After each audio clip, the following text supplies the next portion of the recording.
Hello, it's Doug from Behind Closed Doors, and today I'm going to be looking at a video called What is Parental Alienation and Why is Psychological Manipulation of Children Wrong? Now, it's a surprisingly frequent situation. A couple breaks up, and instead of keeping things civil for the children, one partner does all they can to turn the family against the other.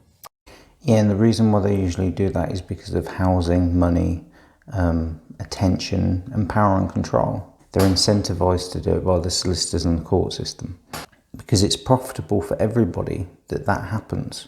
I know it's a little thing, but I like in the background the fact that you can see the teleprompter in the background. I don't have a teleprompter here. It's not that flashy a show. Often, the safety of the kids is used as a legitimate excuse to exclude one parent from being a part of the child's lives. Yeah, what they usually do is they use violence or mental health. If you disagree with them on anything, then there's concerns about your mental health. It's all bullshit. The orders are made based on how the applicant claims to feel. So all they have to do is just say, I'm concerned he might do this, I think he might do that, whatever. But in many cases, that exclusion just isn't justified. So nothing needs to happen because it's all based on concerns that something may happen. A bit like with the old scamdemic. Oh, everyone has to stay locked in their homes because we're concerned that everyone's going to die when they didn't. But that's safety for you. Everything's got to be safe. Everything's got to be sterile. No one's allowed to live. We're joined in the studio by Jan James, founder and chief executive of Good Egg Safety and a passionate campaigner on this subject. Jan, why do you feel so strongly about this? Well, why wouldn't you feel so strongly about it? Thank you. You just actually said that, some parents may be, held back from seeing their children for legitimate reasons. And if that were the case, it wouldn't be called parental alienation. Well, I think it still would be, because a legitimate reason can be anything, can't it? Oh, I think he may do this. I think he may do that. I'm concerned about his mental health. He disagrees with me. He dares to disagree with me, and therefore I have to argue with him, and the children have to witness it. So that creates emotional distress amongst the children. Where's the line?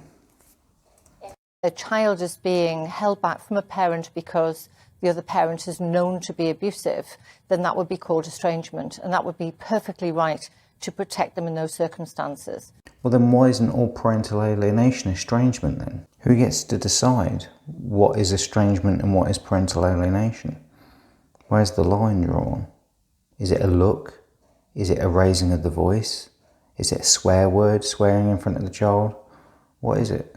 What parental alienation means, and it's been much misrepresented in the media, as you'll have probably seen, is where a parent, without any justification, will psychologically manipulate a child to reject a parent. The reason why they do it is because they tend to profit. I think, the best place to start is Kafkas, who deal with 140,000 cases annually. Bloody hell. It's got to be more than that, surely. And their definition is basically that, when a child's resistance and hostility towards a parent is not justified because they've been psychologically manipulated.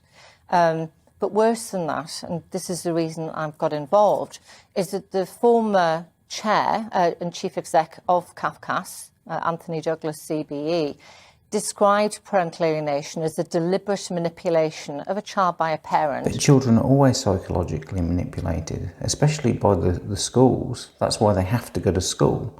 So again, where do you draw the line of what is psychological manipulation and what isn't?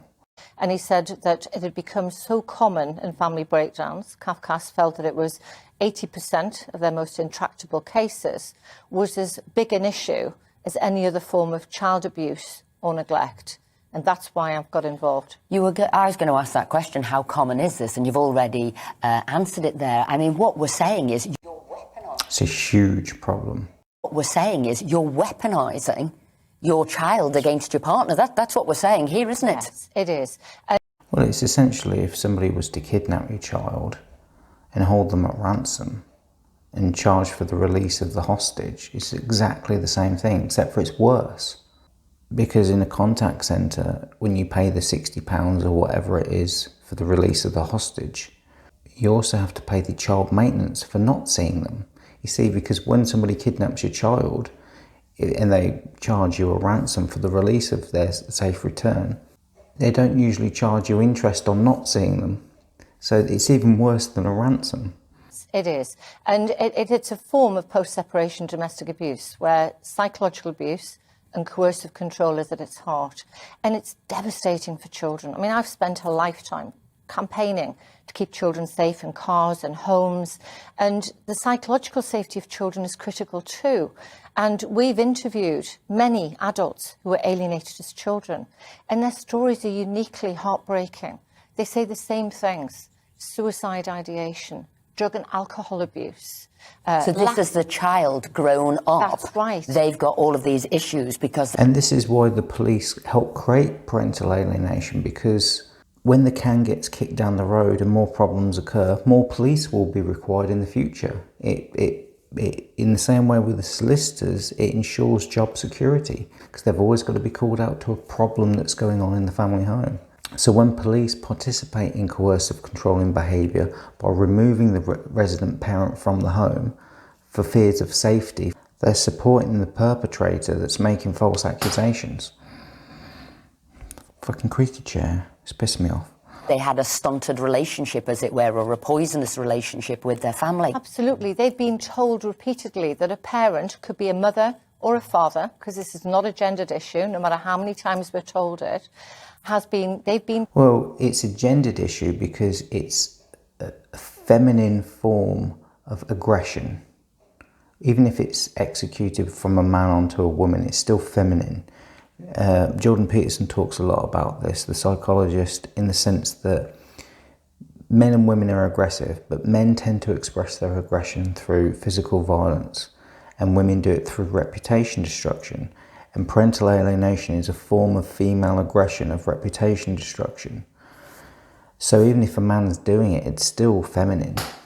And when a woman hits a man, that's a very masculine form of aggression. So it's still gendered, because gender is not so much based on the sex of the individual, it's more based on the masculine and the feminine, the expression of aggression. That's why you have women's aid, but you don't have men's aid or children's aid, because nobody cares about men and children. They care about women. And I think it was Matt O'Connor, and I forget the statistics or whatever it was. I think it was about 97%. I think it was in the 90s, definitely. 90s. I think he said it was 97% of residences are given to the mother. That's a lot. And the residency is what gives you the power to alienate, because they want to keep the children in the family home. So whoever's in the family home with the children has the power, and that's why there's a big fight for housing early on. Parental alienation is completely unnecessary, and nobody should have to experience it, no matter what your sex is. And men and women do so, and mothers and fathers are both victims of parental alienation. So I don't know what the stats are, but I do agree with the fact that it happens to men and women. I mean, mothers and fathers write to me all the time when I make these videos on this channel, so I can see that it's on both. So I can see that it's on both sides of the fence, but it is a gendered issue, because in the sense that the expression of aggression, of gossip, innuendo, reputation destruction, that's all a form of coercive controlling behaviour and parental alienation. It's the feminine expression of it, even if a man does it. Generational violence isn't a gendered issue, and I think Erin Pizzey talks about that in her book. They've been told that parent is unworthy, is unfair, is dangerous, has alcohol issues or whatever, and they grow up without that loved parent in their lives. You've got to remember that parental alienation is generally... But Kafka support that, and that's why they have prohibited stepsorders, because prohibited stepsorders are quintessentially parental alienation.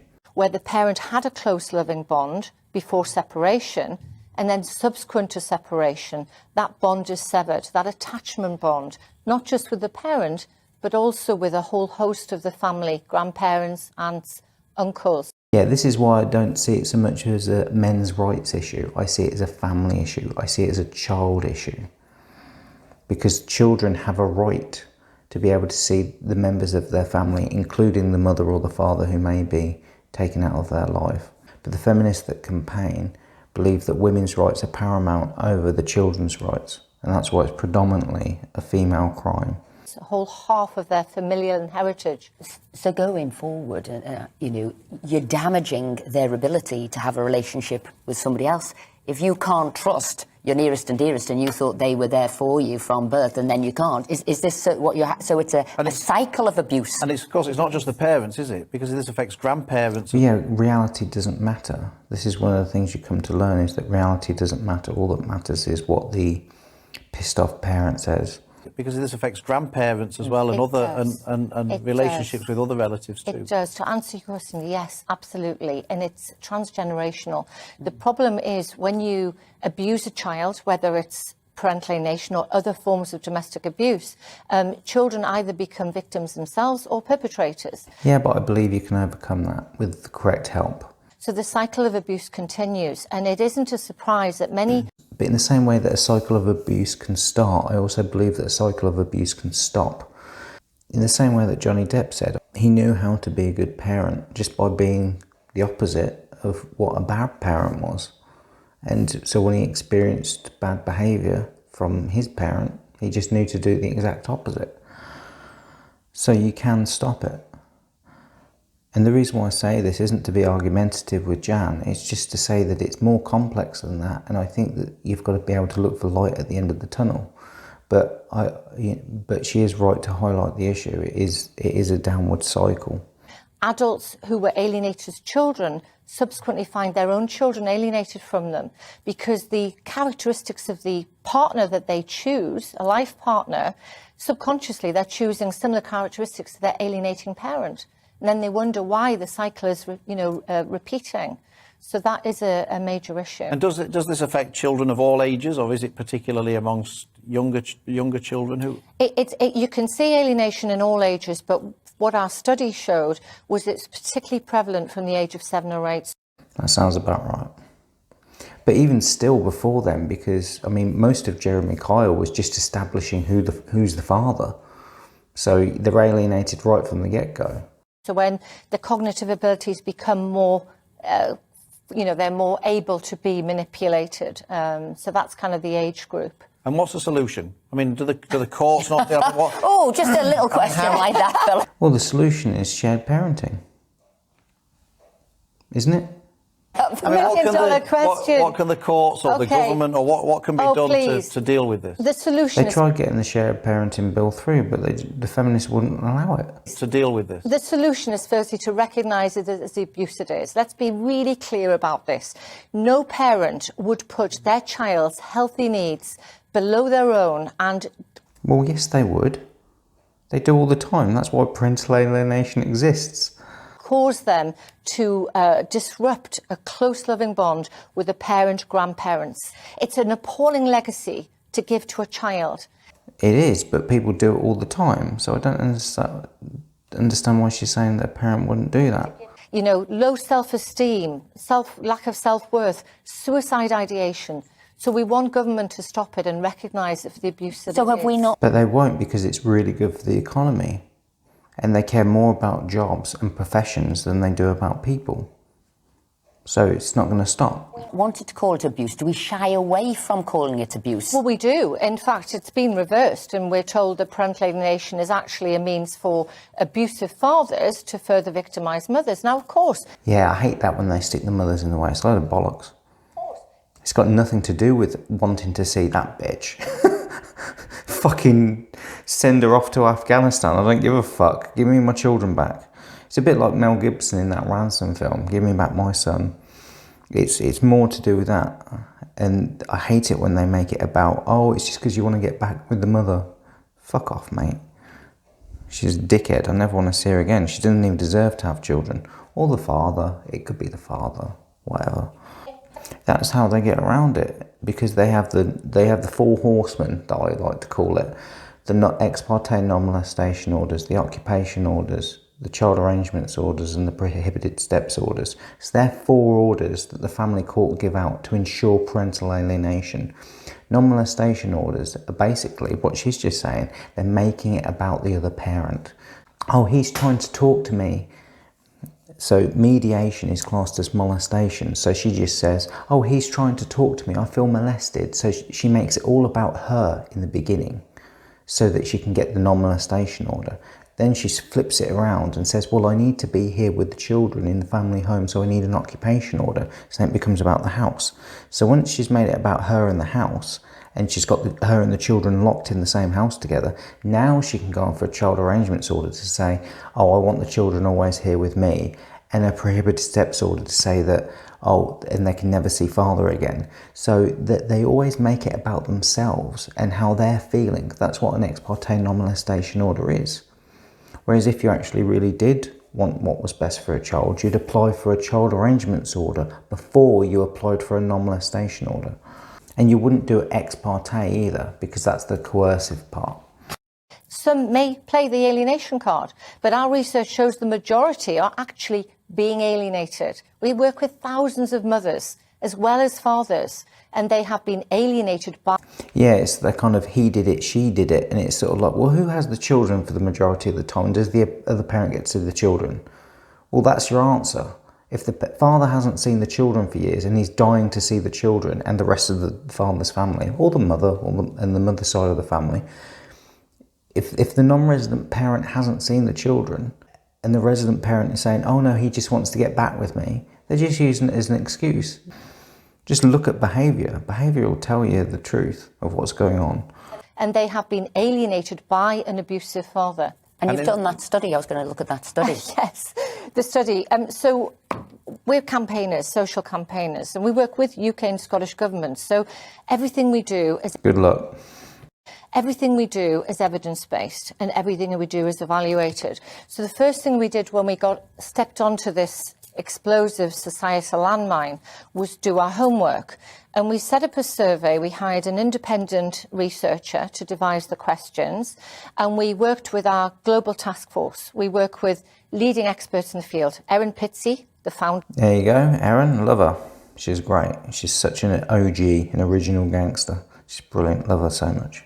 Erin Pitsey, the founder of Refuge, many barristers, lawyers, leading child psychologists. And even Erin Pitsey will say that a Refuge was taken over by the feminists. So this is going back to where it is a gender issue. It can happen to any sex, like any sex can be a victim of it. But it's specifically female aggression via the feminists. And we put the questions on our fairly safe child seats site, Facebook page. We were inundated. We had over 2,000 responses, 1,500 from the UK, 43% from mothers, which tells us clearly it's not a gendered issue. And actually... So it is a gendered issue. It's a female reputation destruction, but it affects both men and women, both mother and fathers are victims of it. Actually, the figures were horrendous. Almost half the respondents hadn't seen their children for more than 6 months. 1 in 10 hadn't seen their children for more than 5 years. And I ask viewers to just imagine, if you have children, what that must feel like for you. And if we want to call it it's not just the parental alienation, it's the way in which it's conducted and the way in which it's carried out. You lose faith in the court system, you lose faith in the police, you lose faith in social workers, you lose faith in friends, family, neighbours. Like, you don't trust anybody because it's you versus the group. Different term, let's call it what it is. It's domestic abuse by proxy using the child, and it's also child abduction. Because it doesn't matter if that child is thousands of miles away or around the corner, you cannot get to see them. The police won't get involved because they're regarded as a civil... Oh, they will, but they'll get involved to assist the perpetrator and to hurt the victim. Because they're regarded as a civil matter. So you go to court. Yeah, they sweep it under the rug so that they don't have to deal with the criminal act of coercive controlling behaviour. This is what I'm saying, you lose faith in the police. So you go to court, you get a child arrangements order made in the child's best interests, breached with impunity. You then go back to get an enforcement order, and 90%, less than 90%, are actually enforced. Yeah, so that's assuming that it's not that malicious, that they have just gone for a child arrangements order first. Yeah, but the non-molestation orders aren't made in the child's best interest, and they usually make them first. The occupation order isn't in the child's best interest. They're in the interests of the applicant. So parents have nowhere to go, and they are basically re-victimised. They are told that they are not suffering, that parental alienation is not an issue, yet Kafkas had said it was 80% of their most intractable cases. I do slightly disagree with some of what Jan's saying here, but the overall ethos of what she's saying I wholeheartedly agree with, and I think she's doing a tremendous job.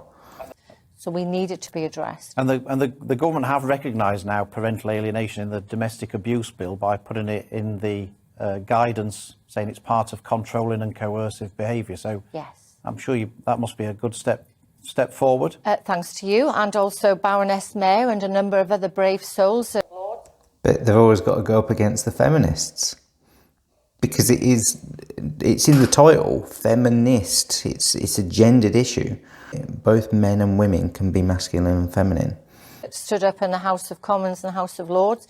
Yes, and we hope that it's retained in the guidance notes. It's still being debated, but it's still there despite an onslaught of misinformation, because it absolutely unequivocally is domestic abuse. And I had the opportunity to ask the policy campaigns manager for Women's Aid which element of the alienating behaviours that's currently in there, repeatedly denigrating, demeaning, obstructing contact, destroying mementos, creating financial hardship. Another way of pointing the fact that the family court is sexist and that it is a gendered issue is the Bernardo's Children's Charity matrix that they use.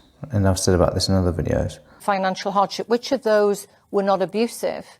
And her answer was, it comes under coercive control. So Women's Aid themselves have admitted that this is coercively controlling behaviour. But they're doing it for women, they're not doing it for men. The reason we want these to be identified, as the Act is meant to be, to help victims identify, it was a declared aim by government. So what Women's Aid will probably eventually do is say, yes, no, it is an issue for women.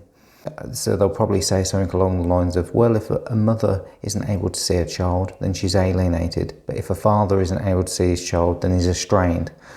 It'll probably be something like that. It'll be some sleight of hand like that in verbal linguistics. Act is meant to be to help victims identify, it was a declared aim by government, is that many parents don't know what it is. And by the time they know what's happening to them, it's too late. Jan James, thank you so much. Well, also, I knew what was happening to me, and it doesn't really matter if you know what's happening to you or not. You can't stop it. That's why they call it divorce rape. A very interesting video.